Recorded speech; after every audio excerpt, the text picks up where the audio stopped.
hidup kita ni, kita selalu kalau nak sesuatu, kita kalau nak, kita nak. Kalau kita tak dapat, kita marah. Kadang-kadang kita tanya, kenapa orang buat macam ni pada saya? Kenapa orang macam ni, kenapa macam ni, kenapa tak orang lain? Ada apa dengan Ustaz Abid Liu? Kenapa meletup-letup cerita Ustaz Abid Liu sehingga jadi perhatian ramai? Ada 5 perkara kenapa kita boleh meletakkan Ustaz Abid Liu tu pada satu kedudukan yang Masya Allah, Tabarakallah, hebat sekali. Disanjungi, dihormati, disegani, disayangi oleh ramai orang, oleh jutaan manusia, insyaAllah. Dan 5 perkara itu adalah ada terkandung dalam trust.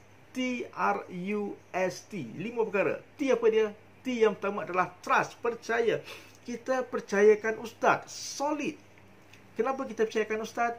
Disebabkan oleh sandaran-sandaran pada setiap perkataan yang keluar, pada setiap kata-katanya. Ada dalilnya, ada sirahnya yang membuatkan hati kita terpikat, hati kita khusyuk mendengar, hati kita menerima setiap satu biji butirnya, hinggakan ramai yang telah ditarbiahkan oleh beliau dan masuk Islam. Saya doa awak jadi anak yang berjaya, bahagia. Awak cuma anak yang baik, cerdik. Ayah awak pun sayang kau. Saya tahu dia pun rindu kau. Tapi dia selalu marah awak. Dia nak cepat awak cepat besar. Dia terlalu letak harapan yang tinggi kat awak. Sampai kadang-kadang dia terlalu suruh awak sampai awak rasa macam awak tak boleh buat apa-apa dah. Awak rasa rendah diri. Tapi sebenarnya mak ayah awak sayang kau. Yang keduanya, responsibility. Kita tahu bahawa Ustaz ada banyak tanggungjawab. Betul? Ustaz Abid Liu, tanggungjawab kepada keluarganya, tanggungjawab kepada organisasi, tanggungjawab kepada bisnesnya, tanggungjawab kepada masyarakatnya, tanggungjawab kepada penaja-penaja, sponsor-sponsor yang ada. Ada banyak tanggungjawab pada Ustaz Abid Liu. Dan yang hairannya kita adalah bagaimana Ustaz Abid Liu boleh memenuhi kesemua tanggungjawabnya ini. Ini yang kita katakan sebagai kerana Allah Subhanahu Wa Taala. Ustaz boleh menyantuni keluarganya dengan sangat baik. Subhanallah, masya-Allah.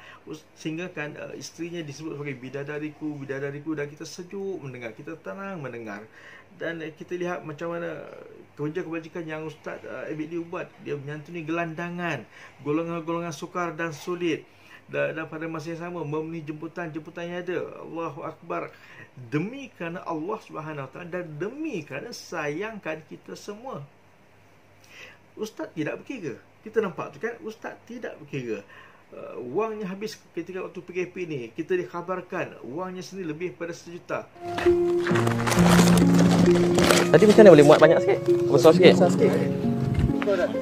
Dah cukup dah? Oh cukup dah? 5. Oh 5. Okay, ni nanti alamat dengan dia kita gerak. Assalamualaikum. Sihat? Hadiah kat abang ni. Letak kat luar tak apa bang, tak payah. Anak semua sihat? Berapa orang kat rumah? Oh, 3. Semua sihat ni? Semoga sihat sentiasa Jumpa lagi. Doakan saya. Terima kasihlah Ustaz. Malah kemungkinan besar ada ramai orang lain yang mungkin berupaya berduit yang tidak mampu untuk ataupun tidak sanggup untuk mengeluarkan lebih 1 juta duit sendiri hanya untuk menyantuni gelandangan, hanya untuk membantu orang yang susah ketika waktu PKP. Namun Ustaz Abid Liu buat. Ini yang kita katakan tentang soal tanggungjawab. Yang ketiga adalah unconditional love. Cinta tanpa syarat. Cinta tanpa syarat. Cinta kerana Allah Subhanahu Wa Taala. Dek kerana itulah kalau dapat kita lihat dan kita tahu Ustaz Abid Liu pergi menyantuni golongan maknya. Ustaz Abid Liu pergi menyantuni anak-anak muda yang liar. Ustaz Abid Liu pergi jumpa dengan mak rempit dan sebagainya. Yang mana mungkin tak ramai di antara kita mampu berbuat begitu. Jadi adik-adik semua baik-baik, Allah sayang, adik jaga solat Jaga solat, Allah jaga kita. Cukup jaga solat Cukup solat. Belajar jaga solat Zuhur, Asar, Maghrib, Isyak. Jaga solat, Allah jaga kita. Kenapa? Sebab kita bersikap prejudis. Ustaz Abid Liu tidak bersikap prejudis. Sebab tu beliau boleh menyantuni golongan-golongan yang sebegini. Dan Alhamdulillah dakwah beliau ini mendatangkan kesan, mendatangkan impact. Ini yang kata unconditional love. Yang keempat, Masya Allah, yang keempat adalah sensitif. Kita boleh nampak Ustaz Abid Liu betapa sensitifnya beliau, pantang dengar, pantang jumpa dekat bawah jambatan, maka diambil, diletakkan dalam rumah, dibagi sewa, dibantu sebaik-baik mungkin. Jumpa yang dekat jambatan, maka dibawa ke rumah, dibagi rumah sewa, disediakan kemudahan. Jumpa, sebutlah di mana sekalipun, Ustaz Ebilu insya-Allah akan muncul sedaya-daya mungkin. Itu yang membuatkan kadang-kadang ada orang mengambil kesempatan. So ini yang bahayanya. Apa yang dibuat dengan penuh keikhlasan, namun diambil kesempatan oleh setengah manusia yang kurang bertanggungjawab. Ini sangat-sangat bahaya. Yang terakhir, yang kelima apa dia? Yang kelima adalah time. Masa kita sama. Masa kita 24 jam, masa ustaz juga 24 jam. Tetapi ustaz boleh menggunakan masa itu seolah-olah masa yang beliau ada adalah beratus-ratus jam. Saya angkat Haji, mudah-mudahan saya doa Haji sihat sentiasa Sihat, Allah mudahkan hidup Haji dunia akhirat. Haji, terima kasih, jumpa lagi Doakan saya Haji Ya, kau boleh. Haji doakan saya Assalamualaikum, khabar Haji? Cik sihat? Apa ni? Sihat kakak? Sihat, bagus. Tinggal berapa orang kat rumah? 3 orang. Siapa yang kerja? Terima kasih banyak. Terima kasih ya Ustaz. Terima kasih, jumpa lagi. Alhamdulillah, syukur pada Tuhan. Terima kasih. Mudah-mudahan mudah rezeki. Amin, kakak juga. Masya Allah, tabarakallah. Beratus-ratus jam. Kita boleh nampak ustaz bergerak, merata-rata, menyantuni, kejap ke sana, kejap ke sini. Kita pun heran, bila masa waktu berehat? Bila masa waktu ustaz tidur? Bila masa waktu ustaz bersandar? Dan kita nampak rupanya ada waktunya dalam atas hailak, ada waktunya bawah dekat padang saja, ada waktu dekat tepi jalan, ada waktu dekat bawah lori. Wah, ya Allah, bila kita tengok balik kan, bila kita lihat balik perjalanan hidup Ustaz Ebilu ni, subhanallah, ya Allahu akbar, kita akan nampak dengan sejelasnya Ustaz sedang mengikut contoh teladan yang dibawa oleh Rasulullah sallallahu alaihi wasallam. Itu yang menyebabkan Ustaz Ebilu mendapat perhatian yang hebat ketika ini. Beliau adalah fenomena yang sedang berlaku sekarang ini.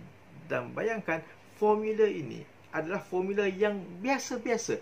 Formula yang biasa-biasa namun dilaksanakan dengan luar biasa oleh Ustaz Ebilu. Dan tak usah kita petikaikan. Tuan-tuan yang di luar sana, ustaz-ustaz yang dekat luar sana, tak payah kita nak petikaikan. Sebab kita tak mampu, kita tak boleh, kita tidak ada daya upaya untuk buat apa yang Ustaz Ebilu buat. Bukan kita mempertikaikan, bukan kita menghina beliau. Ini tak kena, ini tak betul kan. So ini yang boleh kita buat agar lebih ramai orang yang macam Ustaz Ebilu ini terhasil dek kerana bimbingan, dek kerana terinspirasi oleh macam mana cara Ustaz Ebilu membawa diri dia hingga beliau mendapat perhatian, menjadi fenomena di Malaysia pada waktu ini. Boleh-boleh. So kita akan jumpa lagi dalam cerita yang berbeza. Terima kasih. Saya Muhammad Syahriman bin Cik Idris. Terus support Ustaz Ebilu dan kita doakan yang baik-baik untuk semua sekali. Stay at home, duduk di rumah dan kita putuskan rangkaian COVID-19. Assalamualaikum warahmatullahi wabarakatuh dan salam sejahtera. Ni ada makanan lah, tapi saya Saya, Oi, tak apa.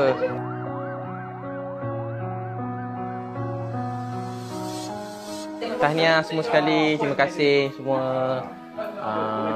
balik polis, balik pulau Semoga Allah terima semua pengorbanan, perjuangan polis-polis yang hebat-hebat ni.